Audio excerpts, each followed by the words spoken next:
Il faut absolument que tu saches ce qu'est la recherche profonde sur ChatGPT. Ça peut accélérer ta carrière, c'est une fonctionnalité de fou qui est ultra puissante. Donc je vais te montrer ça, définition en 30 secondes max, après exemple concret de comment je l'ai utilisé au travail. On est parti donc.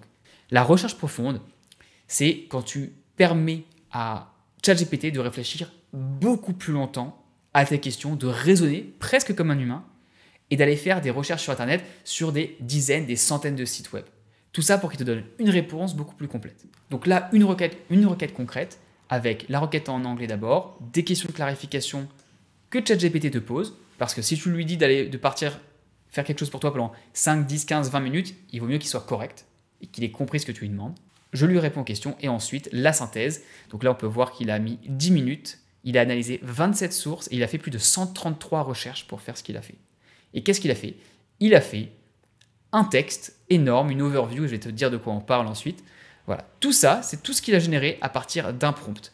Et je vais te montrer comment je l'ai utilisé. Je vais te montrer rapidement ensuite les slides que j'ai produits, en tout cas l'idée des slides. Donc, exemple de concret de comment tu l'utilises. La deep search, tu ne veux pas lui demander une question nulle. Tu lui dis une question du type de quelle couleur est la mer? Ça ne sert à rien. Tu vas sur ton ChatGPT normal, tu poses la question, il te répond. Là, il faut que tu ailles dans ChatGPT, que tu cliques sur le petit module ici, le filtre, et que tu cliques sur Run Deep Research. Donc, une fois que tu as cliqué là-dessus, tu veux faire une question extrêmement précise. Il faut avoir réfléchi à ce que tu veux. Ici, mon but, c'est que je voulais savoir toutes les solutions d'intelligence artificielle qui sont utilisées au sein des différents États d'Australie, notamment par les ministères des Transports, parce que c'est là où je travaille. Donc, ton but est de peindre une image complète de tout ce qui est en intelligence artificielle en agence australienne, et je vais te mettre ça plus gros. Tu vas faire un assessment, donc tu vas évaluer toutes les agences, et tu vas faire un focus spécifique sur toutes les agences reliées au transport. Donc là, ce que je veux dire par là, c'est que je voulais savoir tout pour le gouvernement, et ensuite spécifiquement pour le transport. Au final, j'utilisais que ce qui était lié au transport, mais je vais te dire ça dans la partie slide. Et ça, c'est intéressant de lui poser une question plus large au départ pour qu'il fasse plus de recherches. Et après, toi, tu coupes dans la recherche et tu prends que les bouts qui t'intéressent. Donc là, je continue le texte. Pourquoi c'est important ce que je suis en train de faire? C'est que toutes les instructions que je lui ai données là, c'est très spécifique, ça permet d'avoir une bonne réponse. Ta capacité à faire des bons prompts, le prompt engineering comme on dit, c'est hyper important pour que tu aies bang for your bucks, que tu aies un bon retour sur investissement sur le temps que tu passes à utiliser ChatGPT. Donc, comment faire un bon prompt? On continue. Ton analyse sera d'évaluer chaque agence indépendamment, basée sur à quel stade de progrès ils sont par rapport à l'adoption de l'AI, notamment Generative AI et AI Agents. Pour ceux qui ne savent pas, je te le fais juste très très vite quand même, il y a 3 types d'AI actuellement. Tu as le traditionnel, c'est-à-dire tout ce qui est réseau de neurones, robotique, computer visions, ce genre de choses. Ensuite, tu as Generative AI, c'est tout ce qui concerne ChatGPT et tous les modèles de langage qui peuvent générer du texte, des vidéos, des images, du son, de la musique. Et ensuite, Agentic AI, c'est tout ce qui est des intelligences artificielles qui peuvent prendre des décisions par elles-mêmes. Agentic AI, c'est le futur. C'est pas encore totalement au point. On en parle dans mon podcast Discussion d'ingénieurs qui vient de reprendre. Donc, si tu veux voir, j'ai parlé avec un expert des agents IA qui nous dit où est-ce que ça en est. Mais aujourd'hui, moi, je m'intéresse particulièrement à Generative AI parce que c'est ce qui est en cours d'utilisation. Et d'ailleurs, je te montrerai, on va voir ça dans les slides à la fin. Bref, je lui dis, j'aimerais savoir tout ce que tu peux sur les Generative AI et sur les AI Agents parce que c'est le futur. Tu vas utiliser une classification simple que tu vas proposer. En gros, je lui demande de me faire... je veux qu'il me prémâche le travail. Je veux savoir si les États ils sont au début de leur avancement dans l'IA, s'ils sont en train de le faire ou s'ils sont déjà en mode ils ont plein d'agents IA, ils sont trop avancés. Et je veux qu'il me le propose lui-même. Pour chaque agence avec des projets, tu vas me donner des exemples spécifiques avec à chaque fois la technologie qui est utilisée. Spécifiquement, je veux, et après je lui donne des spécificités sur le format de la réponse que je veux. Tu peux mettre en pause la vidéo et regarder. Enfin, dernière phrase importante, tu vas baser ton analyse sur tout ce qui est publicly available, donc tout ce qui est disponible publiquement, avec les sources, par exemple, les sources des sites gouvernementaux directement. Pose-moi n'importe quelle question avant de faire l'analyse pour être sûr d'avoir tout. Là, il me pose 5 questions. Donc, je te mets un peu moins, je te dézoome, tu peux mettre pause aussi pour regarder. La plus importante ici, c'est la classification qu'il me propose, c'est-à-dire pas d'adoption de l'IA, début des projets, projet pilote ou bien avancé. Et il me pose toutes ces questions pour vérifier ce qu'il doit faire. Donc là, je lui réponds. Donc notamment sur la classification, je dis « Oh ouais, tout va bien. Voilà, assez rapidement. Et là, il est parti. Il me redécrit ce qu'il va faire.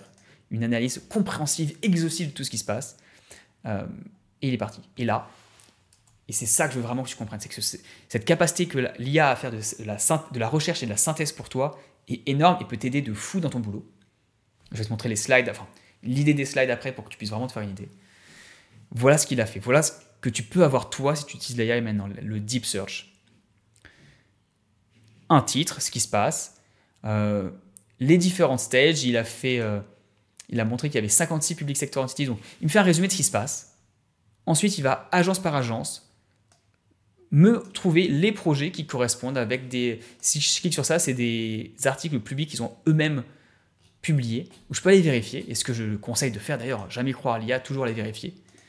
Donc voilà, affaires Home Affairs, affaires intérieures, etc.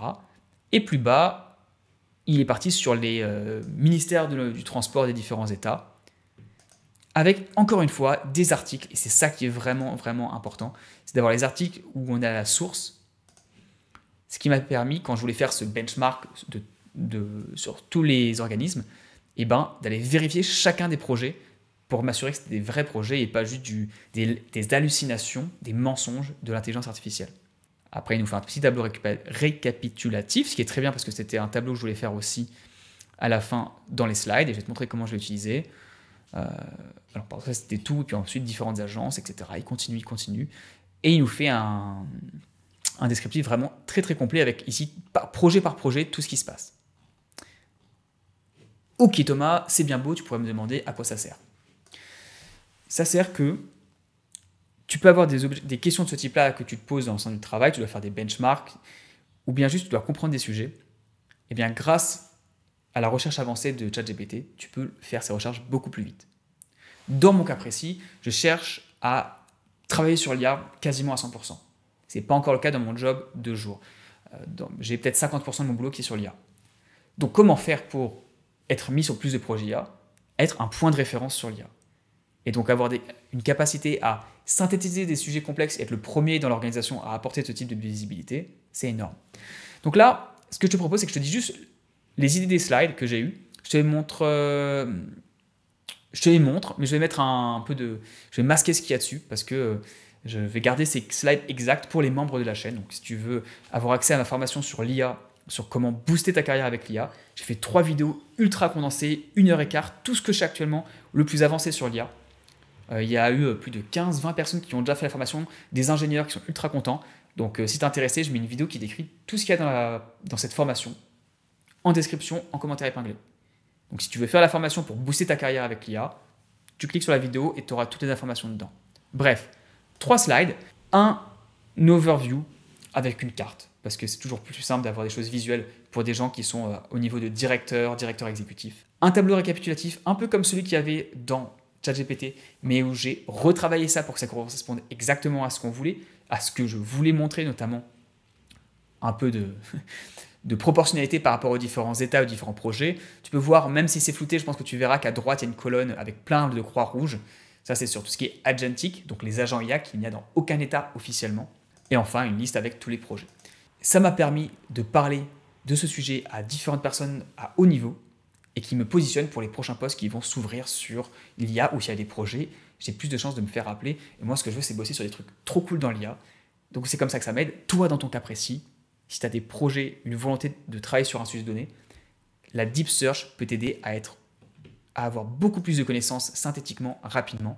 Vérifie ce que tu as comme information. Si tu veux voir mes slides pour comprendre, ok, c'est comme ça exactement qu'il a utilisé l'IA, voici l'avant, après, et voir ce que je te recommande de copier-coller ou non. C'est dans la vidéo pour les membres qui sera en description. Et pour tous les autres, je vous mets une vidéo à l'écran, une autre vidéo sur l'IA qui est hyper intéressante. Merci d'avoir regardé, très bonne journée à vous, à très bientôt.